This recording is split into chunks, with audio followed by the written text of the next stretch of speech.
first of all, let me start recording, or Michelle will yell at me at the end of the episode, because the recording is kind of crucial. Yeah, Yeah. I'm getting weird shadows in my face because my the sun just rose here. So let me just adjust Well, that's this. okay. We don't use video clips, although we Yeah, might, that's totally Michelle. Oh fine. yeah, We this is all might, we podcast. Yeah, could, we okay. can.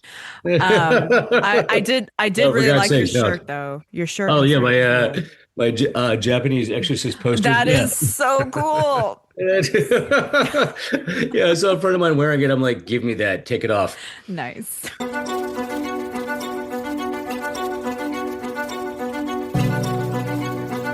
Okay, well, this is episode 3. Probably answer one. Last episode, remind me, Michelle, we mentioned that you signed with Talcott Notch. Wonderful I agency. did. Yeah. Did we also mention your 6-book deal? 7.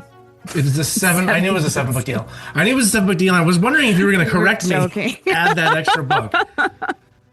Wait, I should know because so is this a deal for you to write 7 books, or is this your Yes. 7th book deal? Oh no. I have written 7 books, and so it's Look the at deal for you. the entire series. So yeah. Man, that's awesome. Yeah. but you haven't written all 7 books yet. Oh, I did. I did, Matt. Oh, I You didn't. know, That I didn't I'm- know. Good You don't Lord. play. Is Wow, that okay? don't take this the wrong way, but is it Oh, please is it like do. the ADHD kicking in, or is it like ADHD? No, it's the what's the word? I don't know. It's a type A Perfectionism? thing. It's no, it's just like when I'm seized by an idea, I have to like finish it and then like follow it through to the end. I will Good say the Lord. book 7 is not finished because I didn't want to finish it because that would mean closing out the whole thing, and so I wasn't Oh. ready to do that at the time. But that was years ago, and now I have to do it. So Oh, so you're just being lazy. I understand. 6.5 book ass. yeah, Lazy. I know. God. You and your lazy ass only writing 7 books. Right. Yeah. Yeah. Then you have 3 children. I don't understand. If you can make it work, I then- wrote it after the 3 children, if that's if that's any help. Probably not. That it makes me feel less of a person. Thank you though. That's a great though. That's a great deal. I wanted to mention it again because I know you were too humble to mention it yourself.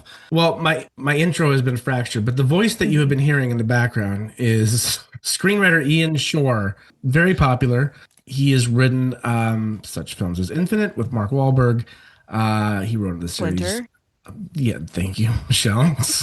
Let's team up on this bio. I'll take one Okay. word and you take the other, and we'll just kind of go back and forth. Do Beastie Boy style, yeah.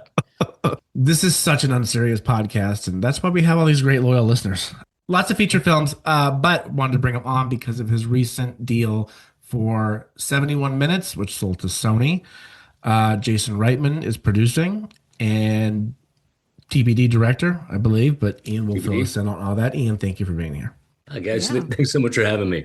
All right, guys, I managed to get rid of the weird fill, The like weird- going straight Right. across my like the lower section of my face. Yeah. I feel Yes. better about this now. That's much Yes. better. Yes. I do much better lighting. I do like the hair. Everything's checking out Yes. for you, Ian. Everything's checking out.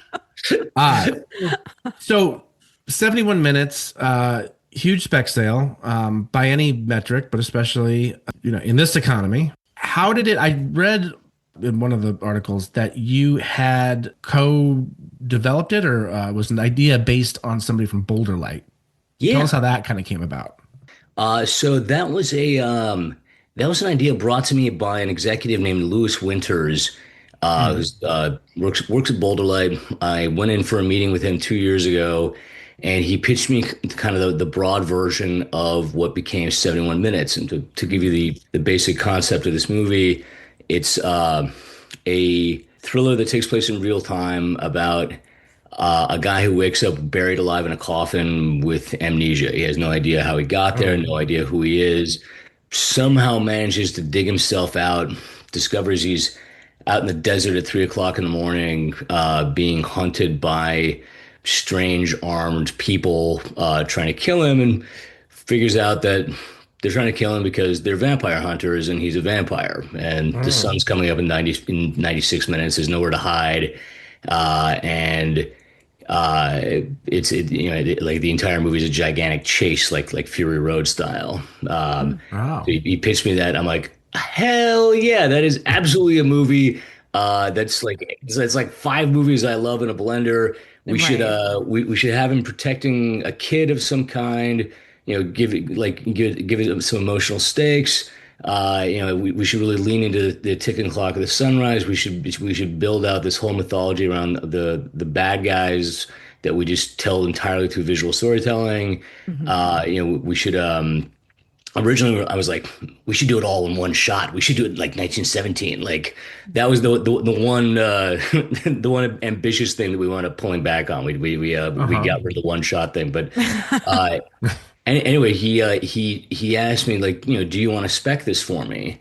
And my immediate response was absolutely not. But I like you, but Right. I don't spec stuff that's not mine. But I'm like, this is such a cool idea that I'll write a short story of it because there's less of a time Oh. risk with that. So I went Mhm. home and over the course of the weekend I wrote basically the first act of the movie as a short story, Mhm. like a 12 pager, and Hmm. turned that back in. And we took it around to a bunch of different places, seeing if we can find a home for it. And we got lots of really lovely praise and no takers. It was Yeah. like my favorite quote about Hollywood is Hollywood was invented the day somebody figured out that enthusiasm is free. Uh, Mm. so this was an example of that. So by Right. that time, though, like I had already, like spent so much time living in the world in my head and thinking about what it could be and imagining where the story could go. I already knew what the ending was, and it was going to be the best ending I'd ever written of anything. And so at that point, I was like, okay, yeah, I will. I'll write this on spec. Let's put a deal in place that protects me, and Mhm. this will be my next spec. Uh-huh. So I've spent the year after writing that, showed it to Lewis and Boulder Light at the end of that, and wound up in a situation where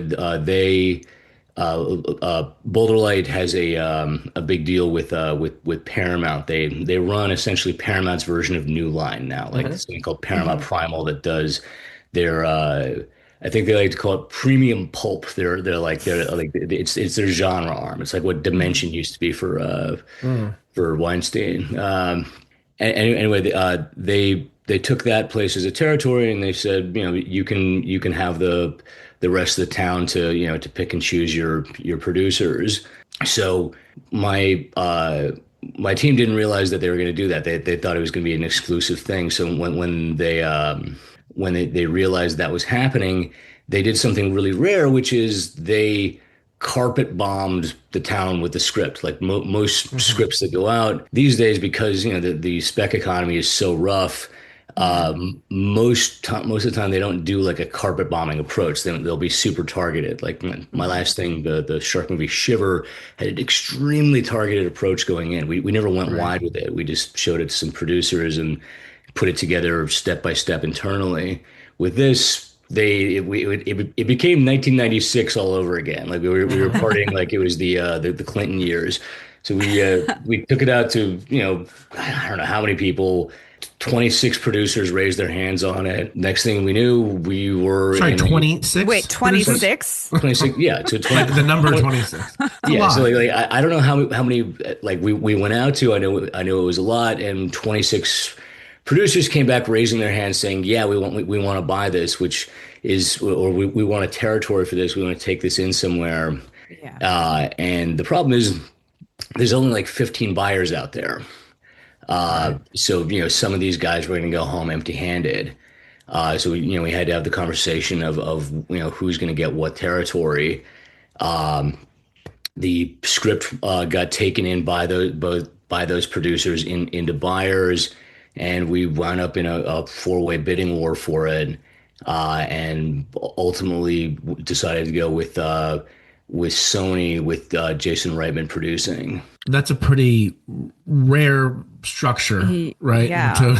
To go Oh out with yeah, a I mean spec, right? this is the first time in my entire career that anything like this has ever happened to me, man. I mean, like Yeah. I've been doing this Okay, but 19 years, and yeah, it's rare. all that sounds amazing, but like what was from the time that they Yeah. started carpet bombing to the time that you got all these producers responding, et cetera, and the time you signed with or Sony, what was the What was the time that you're looking at? A week. A week? Yeah, it moved really quickly. So like they We're just I gonna have was- exclamation points at the end of every sentence in this story. A week? what we need is like some on-screen text, like in the old Batman show. A Right, week, yeah. boom. Yeah, the at sign, the hashtag, all that stuff. But when there's high demand, things move faster than you could possibly imagine, right? As you've seen in the past, I'm sure. Oh yeah, I've had scripts go out where it took a month for people to even read the damn thing. Yeah. Right. Um, That's there was normal. yeah, I mean, yeah, that's more the norm than this. I mean, this was kind of an anomaly. But it was weird timing because I was on set for Shiver for my shark movie at the time. We were shooting down in Dominican Republic. We were shooting nights. So the way this worked is I would go to work at like 6 p.m. We would shoot all night down in the this water tank down on the south coast of Dominican Republic. We would wrap around 4:30, get in the van, come back to the hotel, try to make it to bed by like 5:30, and then wake up at like 11 to start doing the producer meetings because everybody that raised their hand I met with. So we cranked through 26 meetings in 4 days. They were all back to back, stacked like 30 minutes each. Like just one Zoom after another. Yeah, that's fun. I'm pretty sure my brain was somewhere between putty and soup. Yeah. After doing night shoots all like that, sleeping for 4 hours and then getting up and doing these meetings. So I don't know if I spoke a single coherent sentence the entire time. I was like, movie, good, producer, yes, like Right. you, yes, directors, uh, word, good, more better. Uh, but by the end of it, we figured out what the smart moves for it were, and as offers started coming in, it a clear path for it became obvious, and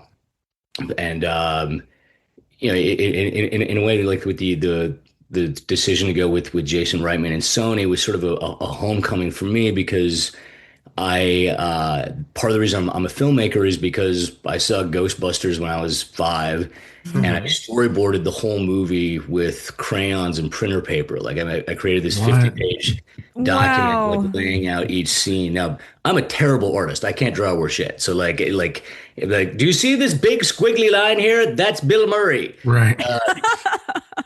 But that was like kind of my first attempt to tell a movie on paper. And as I told that story to Jason the day that we met, and he's like, "Hey, check this out." And he kind of brings me further into his house on the Zoom call, and he shows me he's got an original Ghostbusters proton pack hanging on his living room Wow. wall that still Whoa. works. Like when he turns it on, all the lights turn on. And Yeah. I'm like, Wow. That is my so inner cool. 5-year-old is so happy right now. Yes. Right. So yeah, I- I'm glad of where we ended up. That's a tremendous story about how you have to pivot too when you're a rep or when you're a writer, and just kind of going with where the current flows in order to get a deal done, right? Because you haven't. Was this the first thing? I mean, now that you've like established a career, this is the first project you wrote on spec that wasn't yours. Not completely. No. My movie Infinite, the Oh, yeah. one we did with Antoine Fuqua, Mark Wahlberg, that was a book that I adapted on spec. So like, I'll give you like the quick version of that one. Yeah. The guy that wrote the book self-published a novel, sold it through Amazon, sold a few copies, and went back to his day job. Somehow one of those copies wound up in a tea house in Kathmandu, where a movie producer found it while he was on vacation and found a bounty on the first page saying like, whoever finds this book will get 10% of my earnings if we sell it to a publisher or a movie studio. Amazing. Yeah. The producer reads it, he's like, oh man, there's a movie in here. So he comes back, he options the book. They send it out to writers. I read it. I love it. I pitch on it. I don't get the job. Turns out nobody gets the job. But the producer that found it really liked my pitch. And he came back saying like, hey, if you still want to do it, I don't have any money, but if you're willing to do it for free, let's make this happen. So I had my manager, John Zazzirni, option the book. So we got to keep it for another couple years while I was working on the Mhm. adaptation. And in the case of both Infinite and 71 Minutes, I realized that the idea was so strong that it was worth risking my time. Yeah. Mhm. It was worth risking, a year writing for free, or in the case of Infinite, it took it took 3 years to finish that adaptation. That was a crazy Wow. one. But And why was that? Why did it take 3 years? because I'm not very good at my job. Oh, no. I mean, like, were there a lot of revisions? Did people come back with the notes, things like I that? don't know. Well, it was my first time adapting a book. The book Mm. was very different from the film. The book is more like an HBO series. It's very cerebral. It's very internal. It's not like a summer popcorn movie. And the Hmm. vision I had for it was the summer popcorn version. So a lot of it I was having to create on my own, and it presented unique problems like how do you how do you create stakes in a world where death isn't real? Like for anybody that doesn't know Yeah. the story, it's a movie about people that can reincarnate upon death and retain all their previous Hmm. skill sets and memories from their past lives. So in that scenario, it's like, okay, well, if you die, you just come back in the next life. So how is anything at stake if everyone can just come back? So Yeah. I Right. had to figure out ways to make their version of death real. And on top of that, I was also working on assignments to keep the lights on. But really, the thing that made it take 3 years was that I couldn't figure out where to go from the midpoint. I rewrote the first 50 pages over and over again for Oh a my year, gosh. and then I Hmm. couldn't figure out why I was losing interest at the midpoint. The thing that cracked it for me was that I realized that the most emotional thing that could have happened to the main character had already happened by page 25. I kind of blown it too Hmm. early. Oh, So interesting. I restructured it, moved some stuff around, and it came together fairly quickly after that. Interesting. I rarely read that in a script where the emotional peak happens too early. Usually the emotional peak never happens at all because I'm not reading that many good scripts. But I see you've read my early work. All right. yes, I have. No, but we interviewed you for Pipeline Artists many years ago. Not many years ago, but a few years ago, where we went into depth with the with Infinite and with the Reincarnationist Papers was the book, Yeah, right? that was the book. So yeah, that's all right. Interesting. Well, story's so nice you've heard it twice. It's I a great story. Like a guy is in a hostel in like Kathmandu and finds a boat. It's just a great like origin story. Oh yeah, that the writer that wrote the book probably came out the best out of anybody involved with that movie because it's 10 years after writing it, he got a publishing deal for two more books out of it. Like Hmm. he's still writing now. He was on he was on every talk show you can think of talking about his journey into becoming a Yeah. novelist. And yeah, I mean, Interesting. like if there's an inspirational story in that, it's with him. And for Was he pleased with your adaptation, or did he like not like it, the fact that it was so different Yeah, okay. I mean, but behind closed doors, who knows? But to we're your good face? buddies. Yeah, Okay.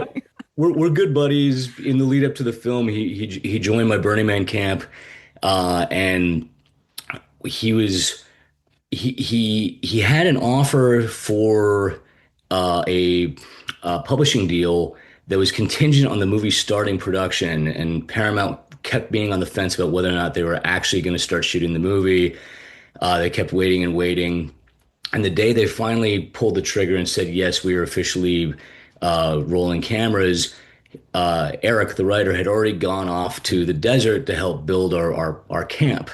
And Mhm. at that time, there was no cell service out there. So I had no way to tell him that his life was about to change. So I actually wound up driving out Wow. there myself and getting to tell him in person on top of a giant flame shooting art piece in the middle of the desert. oh, it's magnificent. And Wow. it was one of the most emotional moments of my life. We hugged it out, and it was it was a moment we realized that both of our lives were about to change. And yeah, like in terms of like how I adapted it, the way he put it is that uh, you know the book is its own thing, the book series is its own thing, Yeah. And the reason why there's a series is because somebody figured out the popcorn version of it for the movie. Yeah, that's I'm good. just thinking about going to Burning Man and how that is not at all my scene. But good for you guys. Not really mine anymore. No. I haven't been in a few years. Yeah. I did my tour. Is there a Ritz-Carlton on the property? I built one once. I actually built You have to a build your own You well, Ritz-Carlton. yeah, built I your built a 4-story hotel with an operational elevator in it out there one No day. way. was Swear to was God. that during while you were doing the 3-year adaptation process because you had to pay the bills or No, that was back in like 2010. okay. We could do a whole other podcast series on building an Building elevator a in the middle of the desert. Ritz-Carlton. But you did kind of answer this question like 5% of the way. So I'm going to skip ahead on my list here. But when you were growing you grew up, right? When you were growing up, I'm assuming in the 80s, you're about my age, I think. Yeah, I was born in '82, so yeah. Okay, I was 81. So we share the same cinema history, I'm sure. Were you really into movies when you were 5, 6, 7, 8 years old, or did that kind of come later? Obsessed Yeah. from day one. My dad tried to get me into the stuff that he was passionate about, which was football, and Hmm. I didn't have the attention span for it. So he would take my older sister to football games. My mom would take me to the video store, and I Nice. would rent Ghostbusters and Beetlejuice every single time. Oh Right. wow. Yeah. Was it And the warehouse?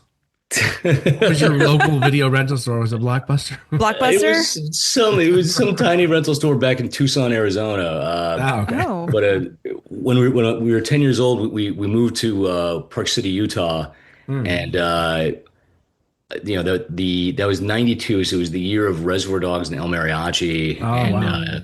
It's a good year. coming out Yeah. at Sundance.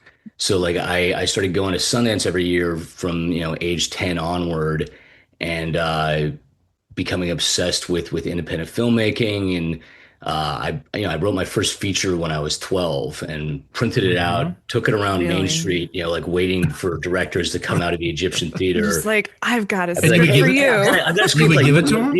yeah, yeah. No, and keep in mind that this was a weird script. It was me trying to write my version of Train Spotting, Uh-huh. because At 12 years old? at 12 years old, yeah, I Yeah, tried that's to a go see good Train Spotting 12-year-old when I was movie. 12. They wouldn't sell me a ticket because 12. Sure. Uh, I went next door to Barnes and Noble and I found a copy of the script and At immediately Barnes was and blown away Noble? by it. Yeah, Yeah, they Barnes had. and Noble had like in the cinema section they had like copies of screenplays. Wow. Okay. And they, as far as I know, they still do. Hmm. If something is getting a lot of heat, they'll just slap a cover on it and sell copies of it. What's the log line to your train spotting knockoff? Uh, Train spotting, but with Three. speed freaks in Chicago instead of heroin addicts in Scotland, written by a 12-year-old from Utah who's never seen drugs. I Amazing. guess that's that's the best way to describe it. Incredible. Winning. That should be your next script. You tell John to circulate that one. I gotta find it. It's somewhere in the hard At drive of a least you still Macintosh have it. That is Classic. so cool that you have Yeah. something like that. I mean, Handwritten? Uh, no, I wrote it on a Macintosh Classic in Microsoft Word. Okay. Well, that's a step up anyway. so cool. That's great. I asked because you never know. Sometimes screenwriters find their love for film or Later in storytelling and life, writing yeah. later in life. Yeah, but I don't. I think I'm blinded by nostalgia, like as we all are. Like we all think the era that we grew up in was the best era, but like the '80s and early '90s really was this like little golden era for cinema in its own It way, was. right? Oh, Yeah. absolutely. Yeah. If I really want to depress myself, I'll look up, what the box office was for an average weekend, back in the '90s and just see like how many original films and how many romantic comedies and courtroom dramas and weird indie stuff and, straight up action films and slashers and all these, uh, all these things that aren't IP or sequels or remakes were culturally dominant. People were showing up and talking about them. Hmm. And you compare that to, an average weekend at the box office now, and you're seeing, regurgitated titles from when we were growing up. Yeah. Yeah. Which is a testament to how good the era was, right? Yeah. Yeah, exactly. It was a beautiful time to be into film. And yeah, so like started at 12. I wrote one script every year per year after that until somebody started paying me for it when I was 25. That's crazy. Yeah. And that you had to put in the elbow grease to get there, right? Oh yeah, and these scripts sucked. I mean, like they say, Of like course they did. Yeah. you Would imagine. got to write like 5 bad ones before you write a good one. Like I wrote Yeah. at least 15 bad scripts before I wrote a good one. Yeah. That's a lot of scripts to write, though. I mean, it's like playing scales on a guitar. It's you're Do you just. play guitar? I play bass Michelle's a guitar. musician, so she has to bring in the music. Oh yeah, what do you play? I'm a pianist, and Matt plays piano too. Not quite at the concerto level of Michelle Daniel, but It's okay. I'm picturing you guys having like a dueling pianos thing, Yeah. after hours once you're done with the podcast. Well, I did play a lot of lounge piano, a lot of clubs, a lot of hotels, things like that. So no more though. No more. yeah, so did I until they told me to politely leave the lobby of the Hilton. Let me jump over to a different topic. We get a lot of screenwriters listening to us. Obviously, they're in the pipeline orbit.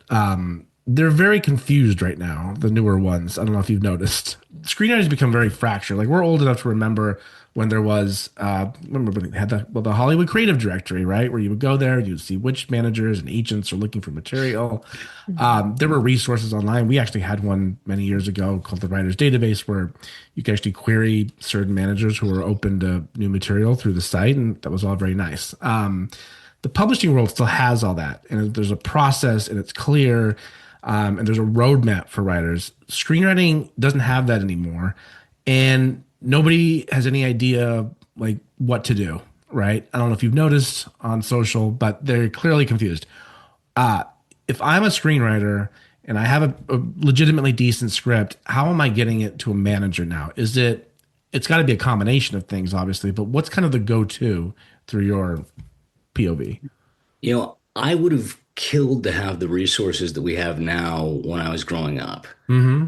I mean, I'm sure I talked about this in the last podcast, but I had to start a fake management company out of my bedroom using the Hollywood Creative Directory to get my first scripts read. Oh my God. Did you really? Yeah, wait, I didn't talk about this last time. No. No, talk shit. about it now. Do Okay, tell okay. us. All right. So listen, we're gonna do going on a side quest here. Side quest. Let's do it. Yes, we'll come back Okay, to this so- whole thing. Yeah. When I was 18, I'd written, I don't know, 6 or 7 scripts by that point, and I'd finally written one that wasn't good, but people could finish it in one sitting. So to me, that meant it was great. And I was like, I wonder if I can sell this. I'm still living at home. I'm going to community college.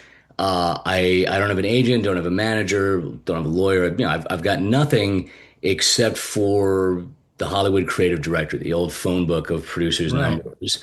I'm living in Park City at the time, and I can't hide the fact that I've got a Utah number.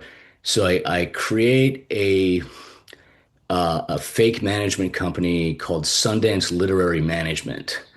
Right. Sounds official. That I went deep into fraud on this one. I created this alias named David Lortz, who would call up different producers and say like, "Hey, this is David Lortz. I'm a Sundance Literary in Park City. We're a new branch of the Sundance Institute, taking writers out of our summer lab program. I've got a client that I think is really up your alley. I'd love to send a sample your way." And I started getting my first meetings through that. Like somebody would call back, be like, "Hey, we like this. We want to meet with Ian." I'm like, "All right, well, Ian will be in LA next week." And I'd go out to the meeting and just pray that they wouldn't recognize my voice. I had to disguise it a little bit. I had to raise the voice a couple of octaves. Yeah, no, of course, you must. But This is amazing. So wait, I'm just trying to wrap my head around this. Yeah. Like, nobody tried to follow up. I mean, I guess it was the olden that days, time where it was yeah. like, okay, we're not just going to Google everything. This was so. pre-internet. Right. Yeah, this was Yeah. or at least in the I love early it. days of the internet where not So everybody easy had a to scam website. people. Yeah, if you could pull this shit now, you would have had to actually start your own management company. You would have had to do Yeah. it for real. Right. You've had Yes, to you would have a have for website real had number. to register with your Secretary of State for Right, your right, yeah. particular whatever, and then oh my God. Yeah. But to be fair, the ruse didn't last that long. Like I did this for the better part of a year, and managed to get a one producer offering a $1 option on my script, and I was like, that's cash money. That's Wait, one you dollar actually I got a didn't have deal? before. Like, so I'm like, I wonder if I can use that to get, to leverage a real Mhm. agent. So I had Yeah. David start cold calling agencies, and through some like phone kung fu, I wound up with like a big agent over at William Morris, and he's saying like, oh wait a minute, Sundance started its own shingle. Great. Okay, here, anybody you have right now that doesn't have an agent in LA, overnight me their script. Send me a stack. Here's my FedEx number. Put it on my tab. Like, send these to me now. So I get off the phone. I'm like, oh no, I got to get more clients. So I start calling up my high school friends, being like, you wrote a script one time, right? Okay, good, give it to me. So like I take this horrible stack of screenplays written by teenagers and my slightly less horrible screenplay on top of it, send it off to this guy. That's on a Friday. Monday morning rolls around. I get this call from a Utah number on my phone, so I don't answer it as David. I just say hello, and they say, "Is David Lortz there?" And I'm like, "Speaking," and they're like, "Hi, David. This is the Sundance Institute. Apparently, you've been fraudulently impersonating our company."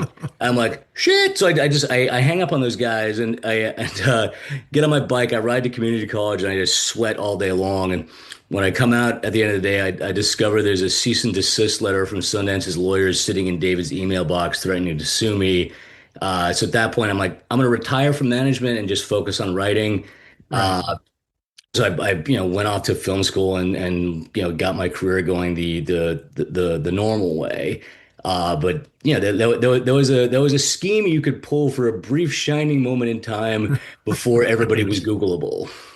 Yeah. Oh, But to answer your amazing. original question, if I had had things like the blacklist or the resources that you have on the internet that you can listen to podcasts like yours and see what managers and producers have what kind of taste. Hmm. Being able to create my own grid of who's making the types of movies that I like to write at what price point, and being able to write something targeted towards those guys. I like the fact that there's fellowships geared toward different types of writers that Hmm. are available now. There's There's good there's programs. There's good, incubators and stuff even. right, Yes. Yeah. there's good Yeah, incubation studio programs stuff. that didn't exist back then, and there's there are still some legitimate contests out there. Between all those resources, those are all good ways to break in, and plus you got guys like my manager John Zazirni on Twitter who openly say that they do accept queries, and Hmm. he's Hmm. not the only one. So He's a he's a Bellevue's a dying breed of companies that are Yeah. actually open to queries, though. God bless them. Yeah, I mean, But I'll give him credit, man. The guy is a mensch for spending time that could be doing other things, reading queries, and in some mhm. cases responding and sometimes signing writers off of them. Yeah. Like, I think when I say it's chaotic out there, is that it's all kind of there's no like set. Here's what you have to do. Like if I'm an author, I know that I'm going to go look at the listing on Query Tracker or something for lit agents, and then I query them through Yes. there. It's just the human brain needs that structure sometimes. I oh think yeah. that I don't think it's asking a lot from an emerging screenwriter to like do the research. Like you're going to have to put some, extra work into it, and that's just how it is. So Any dream job is always going to be surrounded by tall walls. yeah, Uh, Hmm.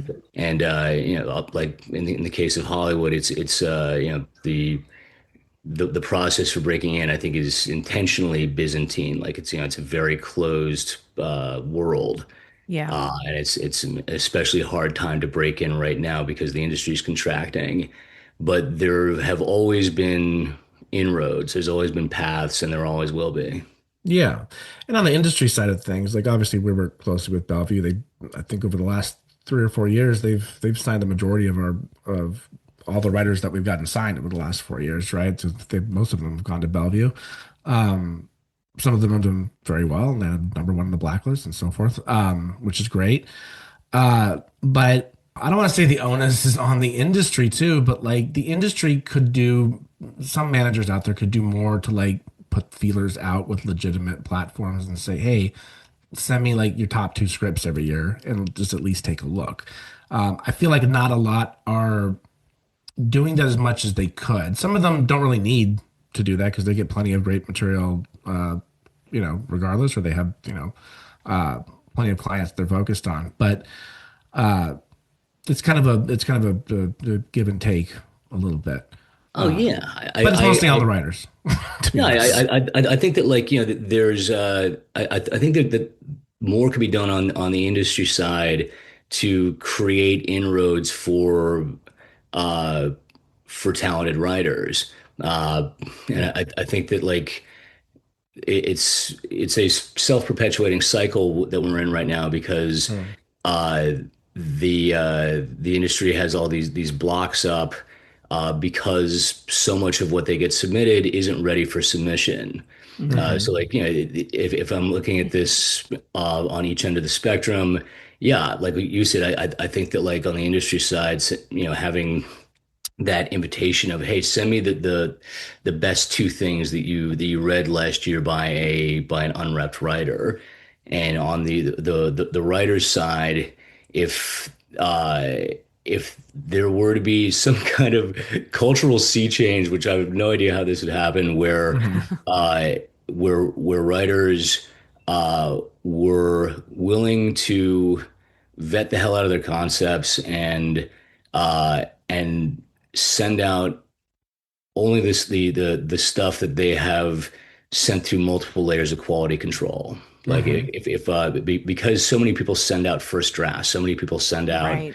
Yeah. stuff that hasn't been vetted, somebody or hasn't been rewritten or has not had the tires kicked on it. Or let Uh, me just add, it's been vetted by your peer group who doesn't really know what they're talking about. Right. Just to add, to put it right, bluntly. right, of course. But Right. you got to start somewhere. I mean, like Yeah. a lot Not of just your mom. Right. right. And then that's the other beauty of the internet is you can find a better peer group if you hunt for it online. Like Yeah. a tactic that Hmm. I'll sometimes tell young writers is go on Reddit, go into like the short film subs, or go on YouTube and just start hunting for like best short films 2026. Watch a Smart. bunch of those, see who directed them, see if any of those guys are repped, and see if you can establish a dialogue with them. Because Hmm. you've got this incredible access to other filmmakers right now that didn't exist for any other generation, and through social media you've got ways to reach out to them. And most people who are still in the stage of their career where they're making short films would be stoked to hear from a creative fan. Like Hmm. there's ways to start forging those peer groups early. Yeah, so it's like it's partially a networking thing. It's partially a you got to be creative in like your strategy and your approach to all this because like yeah, as Matt was saying, and within the publishing world it is a little bit more cut and dry, but it's still not cut and dry in how you arrive at, a deal Correct. at that contract, right? Like You know, everybody's you're story at correct. the end of the day still ends up being different, Totally. Right. and so I mean, it's the same way with the publishing world. So just because the roadmap is laid out doesn't mean the roadmap is not just as complicated or just as, unique to you as an individual. It's been a few weeks ago. I was on a group text and I asked one of them, "Hey, have you seen a film that has this, this, and this in it?" Like I was looking for examples for a writer who was working on a similar project. And one of them, one of my writer friends was like, "Yeah, I saw a short at this film festival last year. You should check it out." He sends me the link. I love it. The other person on the thread is like, "Oh, I love it too. Let me send it to the other manager at our company." And they ended up meeting with the director. It's like, did that filmmaker know that, I was going to be sitting in San Pedro, California, like looking for a certain type of short, and all of a sudden she has a manager meeting from some roundabout, way. Exactly. Like you have to put your stuff out there, I Yeah. think is when it's ready, anyway. Yeah, When yeah, it's like, And if it's ready, right? right, yeah, right, and if yeah. it's If you do good work in public, then that's your first step towards the win that you want. yeah, because if that short film, first of all, it had to be a good short film, and it was a good short film, but it had to be out there and publicly available because I wasn't really going to hunt it down, right?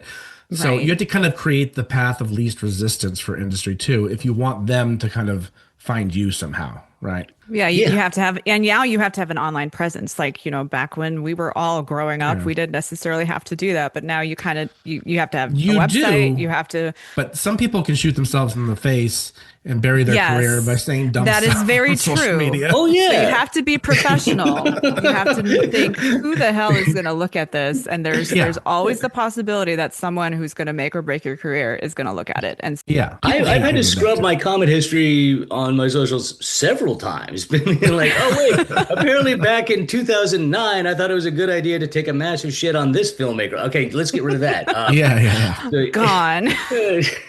Remember that time I mentioned on the podcast how I created a fake management company for Sundance? That's okay. Sundance is honored now. They're Well, honored. Right. they left me, all right. They left Park City, and so at this point, I somehow think that ship has sailed. Yeah, 30 years ago, 25 years ago, you're fine. Statute of limitations. To your point, yeah, you do need. It is helpful to have an online presence where you can connect with other creative people because online is a space where the majority of entry level creativity is happening. But compare that to previous generations where you needed an in LA presence. Like you had to Yes. move to the city and essentially play pickup basketball outside the NBA office to use Franklin Leonard's metaphor. You instead of being able to log in and broadcast your stuff from wherever you are, you had to move out to this expensive city and get five roommates. So like And yeah, a waitressing job or and wait, something. yeah, Right. so it Yeah. is a pain in the ass having to cultivate an online profile and use the internet to your advantage, but way easier than loading up a U-Haul and moving out to Chatsworth. In other words, you're saying nobody should be complaining today. Listen, it's not Hollywood if nobody's complaining. It's No, not that's America. Nobody's it's not complaining. America. It's not America. If no one's Unpatriotic. complaining. It is un-American to not complain. It's un-American to be happy. Yeah, how dare you be happy? Go to Denmark, happy Oh ass. God. I'm People. I'm not saying that it's not art. I'm just saying that there's a way to look at it from glass half full because of the incredible access that the internet Yes. offers. And Yeah. people want to work with the glass half full people. No one wants to work with the people who are consistently cynical. Yeah, Yeah, only yeah. yours. If you look over your own comment history and see if it trends positive or negative, and then ask, how would that play out if I was in a writer's room? Like, Yeah. would I be the one that people are excited to hear pitch? Would they be excited about hiring somebody that has this worldview? Mm-hmm. Yeah. If the answer is yes, you can keep that up. If the answer is no, never too late to change. Never too late to change. That's a good ending spot, but I also have one little tacked on question. What's your- Can you reveal or hint at anything else that you are currently developing next? Yeah, it's been a busy couple of years. So we got a couple more weeks of production on Shiver. That was the spec I wrote before 71 minutes. Mm-hmm. It's Jaws meets Edge of Tomorrow. It's Keanu Reeves plays a smuggler who gets trapped in a time loop while stuck out at sea, surrounded by sharks, Crazy. and has to figure out how to master this survival scenario fighting Oh, off. I would totally watch that. Yeah, we're day It is ones going to be on super that fun. one. It's a Tim Miller movie, right? Yeah, so Tim Miller directing from Deadpool and The Last Terminator. Warner Brothers is releasing it in August of next year, and that one's going to look dope. I've been watching the dailies every day, and Tim Miller has just such an incredible eye. With 71 minutes, we'll see where that goes. Developing something new with Jason Reitman that I think if we can get it right is going to be it's going to be more four quadrant type of movie than 71 minutes is. Like, it's 71 minutes is deeply R-rated, and this one is a little bit more ambulant in tone. But uh, it's a supernatural adventure movie. So like PG-13. Yeah, yeah, it's me not necessarily killing people in the most horrible ways I can think of. Yeah. Got that That's usually got that good. going on.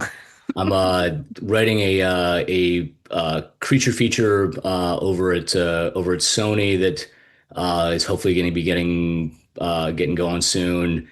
And I wrote a really fun buddy action movie for Department M. That's the best way I can describe it is it's a John Wick movie where everyone is bad at their job. Mm.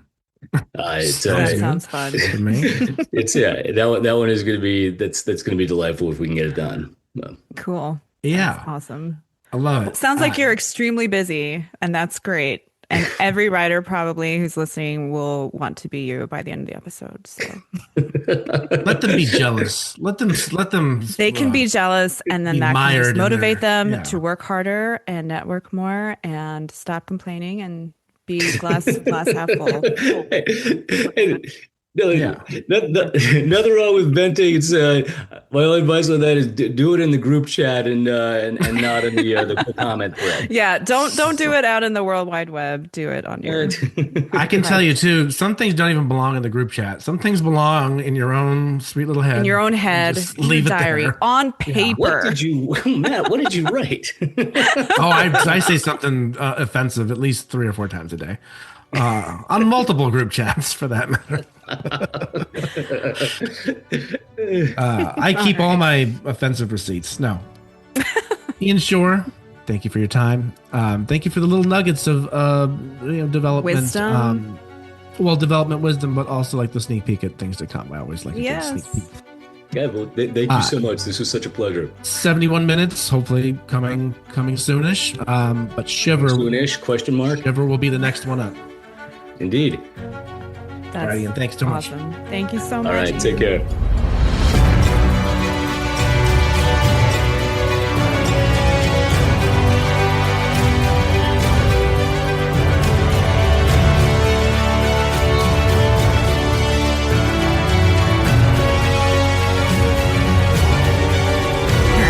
Don't let anybody do Oh, Okay, all we're right. gonna This is stop just the recording. end of this. Oh, right. Just like, no, I don't have time for you. I don't have time for Michelle, you. we It's like can- I got to we get back can- to my weird lights on my face. Michelle, I'm going to stop recording. That's Yeah, fine? sure. Okay. Please do.